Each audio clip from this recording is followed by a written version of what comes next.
Ettore necesitaba respuestas. A su vuelta de Alemania, su asistencia al instituto se hizo irregular, hasta que al final se encerró en su casa.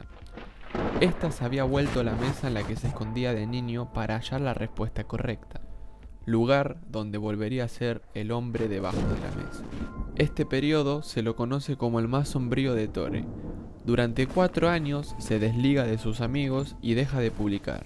Para su pesar, en 1934, un año después de que Ettore se haya recluido, el grupo de Fermi realiza el descubrimiento de los neutrones lentos. Descubrimiento que abre las puertas a los reactores nucleares, y con el tiempo lo seguiría para la bomba nuclear. Este hecho muy posiblemente haya golpeado fuertemente a Ettore.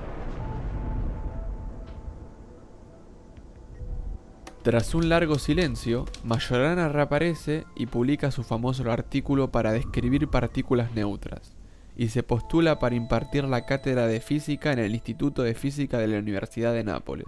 Dado a que se lo daba por retirado, se dice que su repentina aparición, motivada por el anuncio de Fermi de dejar su puesto, descuadró todos los planes originales del concurso, por lo que Fermi tuvo que suspender el concurso por orden mayor del gobierno fascista. Igualmente, Fermi lograría que admitieran a Ettore en un puesto fijo, sin ningún llamado a concurso, para que Ettore impartiera cátedra en la Universidad de Nápoles. Ettore solo duraría 3 meses en la universidad, pero mejor sigamos con el archivo. Majorana reaparece, bien, pero con la mente perdida y en otro lado. El 11 de enero de 1938 arriba a Nápoles, y al día siguiente, el 12 de enero, se presenta en el instituto conociendo a Carrelli, el director. El jueves 13, Majorana inicia sus actividades como docente, pero para infortunio de su delicada autoestima, sus clases en Nápoles tuvieron poca asistencia. Nadie entendía bien lo que explicaba, nadie lograba entender ese pensamiento tan profundo y hermético. El 22 de enero comienzan los hechos sospechosos. Pide a su hermano con cierta desesperación que transfiera a un banco de Nápoles todo el dinero que él tenía en Roma. En marzo pide una fuerte suma de su salario profesional que no había tocado hasta ese momento. Sus compañeros y su hermana sostienen que en los meses previos a su desaparición trabajaba febrilmente en algo muy importante, pero que evitaba hablar de ello. El viernes 25 de marzo sería el día infame. Por razones que podemos suponer, decide viajar a Palermo. Toma todo su dinero, su pasaporte y deja el hotel. Sin embargo, deja una carta a su familia en el hotel que se hospedaba y otra a Carelli. La primera carta a su familia decía lo siguiente: solo les pido una cosa, no vistan de negro, y si es por seguir la costumbre, pónganse alguna señal de luto, pero no más de 3 días. Luego, si pueden, recuérdenme con el corazón y perdónenme. Mientras que la carta a Carelli decía: he tomado una decisión, a estas alturas inaplazable.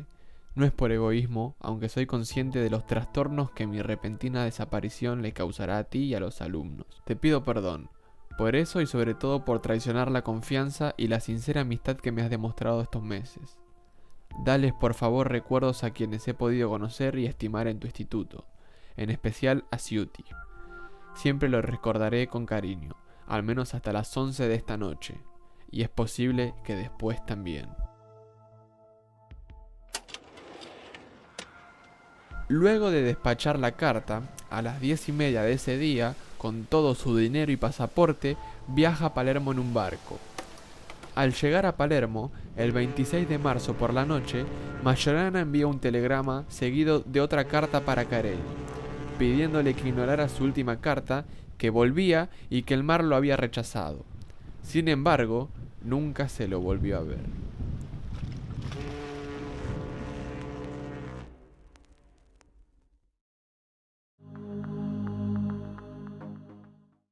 Las preguntas que todos nos hacemos son: ¿subió o no al barco? ¿Se suicidó? ¿Se tiró del barco? ¿La realidad fue demasiada para él? Según testimonios de las autoridades de la compañía naviera, había un boleto a su nombre en el viaje de vuelta. Pero luego, cuando se les pidió mostrar la evidencia, afirmaron que el boleto cancelado se había perdido. Después, un testigo dijo haber compartido un camarote con Majorana para luego decir que no estaba seguro de la identidad de su compañero de viaje. La teoría del suicidio quedó rápidamente anulada, debido a la gran suma de dinero que llevaba encima en el momento de la desaparición. Otros piensan que el viaje en barco era simplemente un invento más de lo que dejó atrás, o que dejó deliberadamente un señuelo en el barco. También está el testimonio de una enfermera que conocía bien a Majorana. Insistía que lo había visto de vuelta en Nápoles, luego de su regreso en el barco el 26 de marzo. Su madre llegaría a decir que su hijo no fue otra cosa que una víctima de la ciencia. Su escape tampoco sería tan descabellado, ya que Fermi, ni bien ganó su premio Nobel, a la vez que otros físicos, ya habían empezado a tener que escapar de las doctrinas fascistas y antisemitas que se estaban imponiendo en el país. Por lo que Mussolini, en una época turbulenta de preguerra, no podía perder un físico tan importante.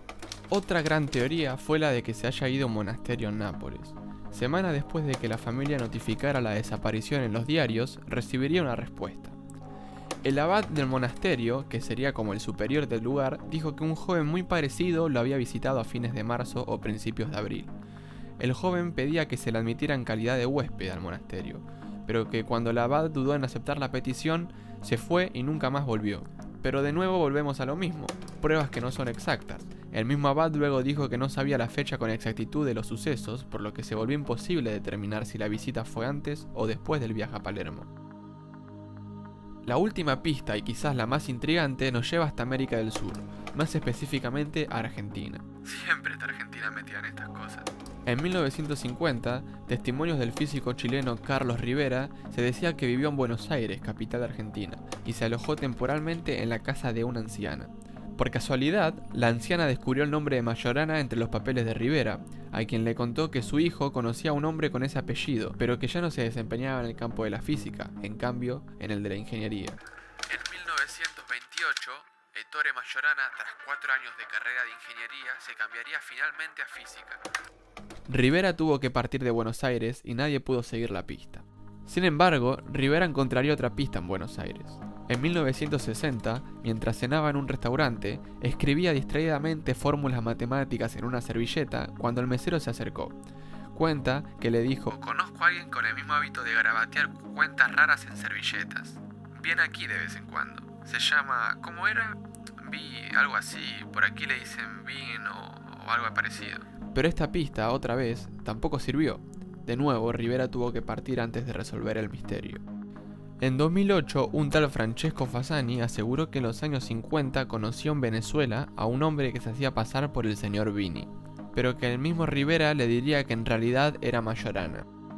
Decían que andaba siempre sin dinero, cargando un montón de papeles y notas llenas de números, comas y barras. No quería que le hicieran fotografías, pero un día, a insistencia de Fasini y a cambio de 150 bolívares, aceptó sacarse una foto. Sin embargo, el señor Vini nunca afirmó ser Ettore Majorana. Si creemos a Fasini, Majorana pudo haber estado en Venezuela entre 1950 y 1959. Y no hubiera sido del todo raro, dado el boom petrolero de los años 50 que movía a muchos italianos y argentinos por Venezuela. Y si creemos a Rivera, también habría estado en Argentina, pudiendo haber estado en la ola migratoria italiana-argentina en los años 30. O quizás siempre estuvo en Sicilia, vagabundeando y ayudando a los jóvenes del pueblo con sus problemas de física, para que no se convirtieran en lo que él pensaba que podía ser lo peor, mientras iba apoyando un bastón que en el puño llevaba tallado 5 del 8 de 1906. Ettore Majorana nació el 5 de agosto de 1906 en Sicilia, Italia. Pero al final ninguna prueba 100% asegura que todo esto fue real. Según la Fiscalía Romana que investigó el caso en 2011, la inercia de las autoridades venezolanas a la hora de aportar más documentación impide seguirle la pista después del 59. Al final nadie cree esta hipótesis. 40 años después de la desaparición, cuando los familiares ya habían abandonado totalmente la esperanza y el mundo ya se había olvidado totalmente de Ettore, el escritor Leonardo Sciascia propuso una teoría literaria. Quizás Ettore, cansado del mundo y las obligaciones que llegaba a ser científico en esa época, tal vez Majorana buscaría un escape en la vida religiosa, que tanto le había inculcado su madre.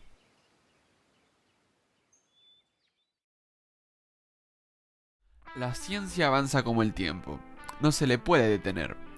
Y Majorana mejor que nadie sabía que frente a la posibilidad de manipular energía nuclear, la ciencia no detendría su avance por nada en el mundo.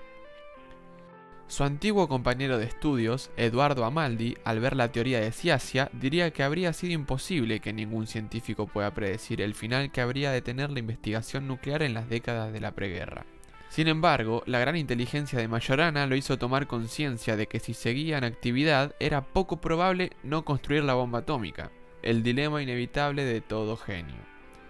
Lo que es seguro, lo que no admite especulación, es que supo ver los alcances de la investigación de la física nuclear, de su poder destructor en manos de las potencias mundiales. Supo también que, llegado el momento, los que decidían actuarían de la misma manera: Hitler, Mussolini, Hirohito o Harry Truman. En la mucha sabiduría hay mucha molestia, y quien añade ciencia añade dolor. Quizá decidió fumarse de la realidad y adentrarse en un mundo del mito. En Argentina quizás, o Venezuela, o hasta incluso en Sicilia. Pero lo que es seguro es que el mar lo rechazó, y se volvió el hombre debajo de la mesa para más nunca salir de esta con la respuesta correcta. Y quizás hizo bien, quizás tuvo razón, no quería formar parte de lo que se venía. Fin del archivo corrupto. Won't you take me down to the levee? Take me down to the stream. Take me down to the water. We're gonna wash our souls clean. Take me down to the river. Take me down to the lake. Yes, we'll all go together. We're gonna do it for the good Lord.